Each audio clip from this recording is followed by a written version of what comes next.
कक्षा 6 के बच्चों का हिंदी की ऑनलाइन कक्षा में स्वागत है। आज हम नादान दोस्त तीसरे पाठ का दूसरा भाग पढ़ेंगे। मैंने यहाँ तक पढ़ा दिया था आपको। श्यामा ने दिल में सोचा, भैया कितनी चालाक है। यानी श्यामा और केशव जो है चिड़िया के अंडों की सुरक्षा के लिए अपने उपाय कर रहे हैं। अब आगे देखो क्या होता है। गर्मी के दिन थे, बाबूजी दफ्तर गए हुए थे। बाबूजी यानी केशव और श्यामा के पापा जी या पिताजी, वो दफ्तर गए हुए थे, ऑफिस गए हुए थे। अम्मा दोनों बच्चों को कमरे में सुलाकर खुद सो गई थी। यानी दोनों की जो माँ है वो बच्चों को कमरे में सुलाकर खुद सो गई थी। श्यामा और केशव दोनों को सुलाकर खुद सो गई थी। लेकिन बच्चों की आंखों में आज नींद कहाँ। यानी बच्चों की आंखों में नींद नहीं थी, वो झूठ मूठ सो रहे थे। अम्मा जी को बहलाने के लिए दोनों दम रोके, आंखें बंद किए मौके का इंतज़ार कर रहे थे। यानी वो झूठ मूठ में उन्होंने आंखें बंद कर ली और सोने का ढोंग कर लिया। जो ही मालूम हुआ कि अम्मा जी अच्छी तरह से सो गई, यानी उनको पता चला कि उनकी मम्मी सो चुकी है, पूरी तरह गहरी नींद में जा चुकी है, दोनों चुपके से उठे और बहुत धीरे से दरवाजे की सिटकनी खोलकर बाहर निकल आए। दोनों चुपके से उठे और दरवाजे की सिटकनी धीरे से खोलकर बाहर निकल आए, क्योंकि अगर वो आवाज़ करते तो उनकी जो माँ है, अम्मा है, वो जग जाती, उनको पता चल जाता। वो नहीं चाहते थे कि उनकी अम्मा को पता चले किसी तरह। अंडों की हिफाजत की तैयारियां होने लगी। यानी जो चिड़िया के अंडे थे उनकी सुरक्षा की तैयारियां होने लगी। हिफाजत यानी सुरक्षा। केशव कमरे से एक स्टूल उठा लाया। केशव कमरे से एक स्टूल उठा लाया, लेकिन जब उससे काम न चला तो नहाने की चौकी लाकर स्टूल के नीचे रखी। यानी स्टूल पे चढ़कर देखा तो उसके हाथ नहीं पहुंचे कार्निस पर, तो उसने नहाने की चौकी लाकर स्टूल के नीचे रखी और डरते डरते स्टूल पर चढ़ा। ये देखिए, स्टूल के नीचे एक नहाने की चौकी रखी हुई है और उसके ऊपर स्टूल रखा हुआ है और उस स्टूल के ऊपर केशव चढ़ा हुआ है और उस स्टूल को श्यामा अपने दोनों हाथों से पकड़े हुए हैं, जो केशव की बहन है। श्यामा दोनों हाथों से स्टूल पकड़े हुए थी। स्टूल चारों टांगे बराबर न होने के कारण जिस तरफ ज़्यादा दबाव पाता था जरा सा हिल जाता था। यानी स्टूल की जो चारों टांगे बराबर नहीं थी, चारों जो उसके स्टैंड थे वो बराबर नहीं थे, और वो क्या है कि कभी कभी थोड़ा सा हिल जाता था। उस वक्त केशव को कितनी तकलीफ उठानी पड़ती थी ये उसी का दिल जानता था। दोनों हाथों से कार्निस पकड़ लेता और श्यामा को दबी आवाज़ से डांटता, अच्छी तरह पकड़। यानी श्यामा को डांटता कि मुझे गिरा देगी, अच्छी तरह पकड़ पकड़, वरना उतर कर बहुत मारूंगा। यानी मैं नीचे उतर जाऊंगा तो बहुत मारूंगा, अच्छे से पकड़। मगर बेचारी श्यामा का दिल तो ऊपर कार्निस पर था। यानी जो श्यामा है वो ऊपर कार्निस की तरफ देख रही थी। वो भी देखना चाहती थी, उसको दिख नहीं रहा था, फिर भी वो देख रही थी। बार बार उसका ध्यान उधर चला जाता और हाथ ढीले पड़ जाते। यानी बार बार वो उधर कार्निस की ओर ऊपर देखती और उसके हाथ ढीले पड़ जाते। केशव ने जो ही कार्निस पर हाथ रखा दोनों चिड़िया उड़ गई। केशव ने कार्निस पर हाथ रखा तो दोनों चिड़िया वहाँ बैठी हुई थी वो उड़ गई। केशव ने देखा कार्निस पर थोड़े तिनके बिछे हुए। केशव ने क्या देखा, कार्निस पर थोड़े तिनके बिछे हुए और उन पर 3 अंडे पड़े। उन पर 3 अंडे पड़े हुए तिनकों पर, जैसे घोंसले उसने पेड़ों पर देखे थे वैसा कोई घोंसला नहीं है। श्यामा ने नीचे से पूछा, कई बच्चे भैया। यानी श्यामा ने केशव से पूछा, कितने बच्चे हैं भैया। केशव बोला, 3 अंडे, अभी बच्चे नहीं निकले। श्यामा बोली, जरा हमें दिखा दो भैया कितने बड़े। यानी हमें दिखा दो कितने बड़े हैं अंडे।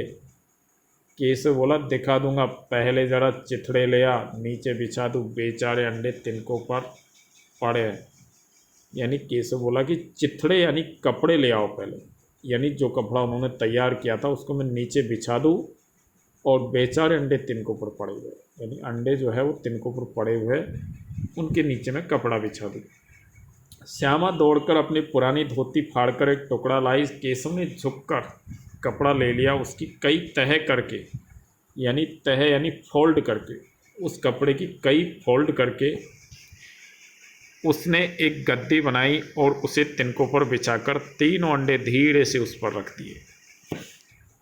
यानी तीनों अंडे उस गद्दी के ऊपर हाथ से रख दिए। श्यामा ने फिर कहा हमको भी दिखा दो भैया। यानी श्यामा बोले कि हमको भी दिखा दो ना, आपने तो देख लिए, हमको दिखाई नहीं रहे हो। केशव बोला दिखा दूंगा, पहले जरा वह टोकरी तो दे दो, ऊपर छाया कर दो, यानी टोकरी लेके आ, अंडों के ऊपर धूप आ रही है, उनकी मैं छाया कर देता हूँ। श्यामा ने टोकरी नीचे से थमा दी और बोली अब तुम उतर जाओ, मैं भी तो देखूँ। यानी टोकरी नीचे से दे दी, थमा दी, यानी उसको केशव को पकड़ा दी और बोली कि अब तुम उतर जाओ, मैं भी अंडों को देखना चाहती हूँ। केशव ने टोकरी को एक टहनी से टिका कर कहा जा दाना और पानी की प्याली ले आ, मैं उतर आऊँ तो तुझे दिखा दूँगा। यानी अभी दाना और पानी की प्याली ले आओ, फिर मैं उतर के आपको दिखा दूँगा। श्यामा प्याली और चावल भी लाई।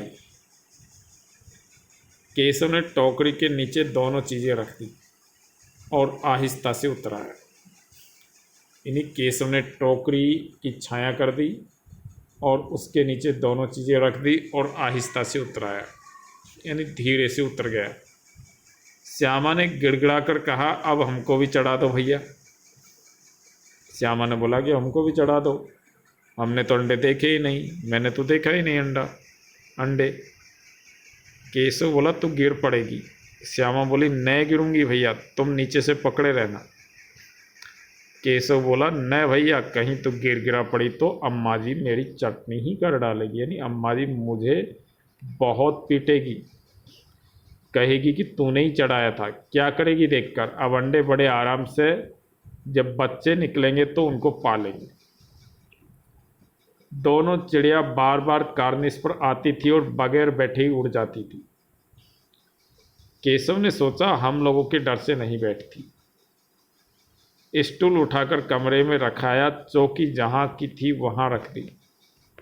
यानी चिड़ियाएँ आती थी और उड़ जाती थी, लेकिन केशव ने सोचा कि हम लोगों के डर से नहीं बैठती और सारी चीज़ जहाँ से उठाई थी वहीं रख दी। श्यामा ने आंखों में आंसू भरकर कहा तुमने मुझे नहीं दिखाया, मैं अम्मा जी से कह दूंगी। केशव बोला अम्मा जी से कहेगी तो बहुत मारूंगा, कहे देता हूँ। श्यामा बोली तो तुमने मुझे दिखाया क्यों नहीं। केशव बोला और गिर पड़ती तो 4 सर न हो जाते, यानी आप गिर जाती आपका सर फूट जाता। श्यामा बोली हो जाते देख लेना, मैं कह दूंगी। इतने में कोठरी का दरवाज़ा खुला और माँ ने धूप से आंखों को बचाते हुए कहा तुम दोनों कब बाहर निकल आए।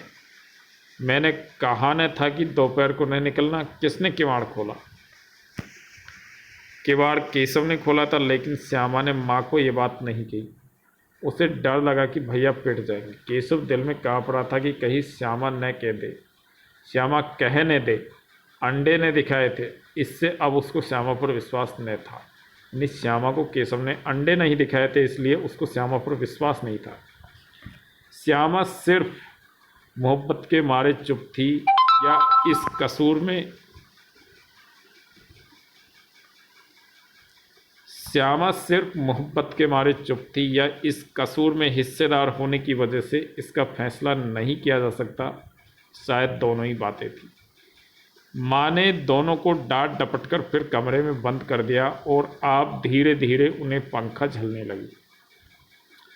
अभी सिर्फ 2 बजे थे, बाहर तेज लू चल रही थी। अब दोनों बच्चों को नींद आ गई थी। 4 बजे यकायक श्यामा की नींद खुली। किवाड़ खुले हुए थे। वह दौड़ी हुई कार्निस के पास आई और ऊपर की तरफ ताकने लगी, यानी ऊपर की तरफ देखने लगी। टोकरी का पता न था, यानी टोकरी वहाँ पर दिखाई नहीं दे रही थी। संयोग से उसकी नज़र नीचे गई, यानी संयोग से उसकी नज़र नीचे गई, यानी वो ज़मीन पर फर्श पर देखने लगी नीचे। और वह उल्टे पाँव दौड़ती हुई कमरे में जाकर ज़ोर से बोली, भैया अंडे तो नीचे पड़े हैं, बच्चे उड़ गए। यानी केशव से वो जाके बोली, वो फर्श पे उसने कुछ नीचे देखा तो वहाँ केशव से जाके बोली कि अंडे तो नीचे पड़े, बच्चे उड़ गए। केशव घबरा कर उठा और दौड़ा हुआ बाहर आया तो क्या देखता कि तीनों अंडे नीचे टूटे पड़े और उनसे कोई चूने किसी चीज़ बाहर निकल आई है। पानी की प्याली भी एक तरफ टूटी हुई पड़ी है। उसके चेहरे का रंग उड़ गया। सहमी हुई आंखों से ज़मीन की तरफ देखने लगा। श्यामा ने पूछा, बच्चे कहाँ उड़ गए भैया? केशव ने करुण स्वर में कहा, अंडे तो फूट गए। श्यामा बोली, और बच्चे कहाँ गए? केशव बोला, तेरे सर में देखती नहीं, अंडों में से उजला उजला पानी निकल आया है, वही तो 2-4 दिन में बच्चे बन जाते। यानी बोले कि बच्चे, वो जो अंडे फूट गए और अंडों में से जो पानी निकल रहा है वही पानी क्या है कि 2-4 दिनों में बच्चे बन जाते, कुछ दिनों में। माँ ने सोटी हाथ में लिए हुए पूछा, तुम दोनों वहाँ धूप में क्या कर रहे हो? यानी तुम दोनों वहाँ धूप में क्या कर रहे हो? श्यामा ने कहा, अम्मा जी चिड़िया के अंडे टूटे पड़े हैं। माँ ने आकर टूटे हुए अंडों को देखा और गुस्से से बोली, तुम लोगों ने अंडों को छुआ होगा। अब तो श्यामा को भैया पर जरा भी तरस न आया। उसी ने शायद अंडों को इस तरह रख दिया कि वह नीचे गिर पड़े। इसकी उसे सज़ा मिलनी चाहिए। बोली, इन्होंने अंडों को छेड़ा था अम्मा जी। माँ ने केशव से पूछा, क्यों रे? केशव भीगी बिल्ली बना खड़ा रहा। माँ बोली, तू वहाँ पहुँचा कैसे? श्यामा बोली, चौकी पर स्टूल